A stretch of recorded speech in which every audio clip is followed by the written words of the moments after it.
يوم الخميس تم تحريك سعر المحروقات وزاد أسعار الوقود سواء سولار أو بنزين 15%، ودي الدولة بتاخدها كإجراءات إصلاحية بناء على التنسيق مع صندوق النقد الدولي ورفع الدعم عن المحروقات إلى آخره. إنما الحاجة اللي ملفتة للانتباه إن كل التجار وأصحاب الخدمات بيزودوا أسعار السلع والخدمات بنسبة 100% مجرد ما السولار يتحرك. يعني زيادة سعر السولار 15% يقابلها ارتفاع في أسعار السلع بنسبة 100%.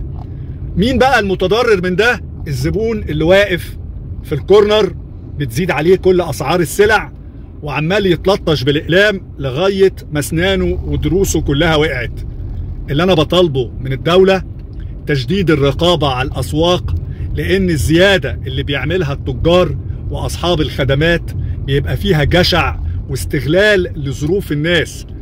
الناس ما بتزيدش مرتباتها بنسبة 50% علشان السلع تزيد عليها 100%، والناس كفاية عليها متحملة ظروف اقتصادية صعبة وعايزة تقف جنب البلد، بس ما يبقاش بالافتراء ده. أي تاجر جشع لازم يتاخد معاه إجراء قوي جدا علشان المواطن بقى بيعاني معاناة جامدة جدا جدا وما بقاش قادر يستحمل.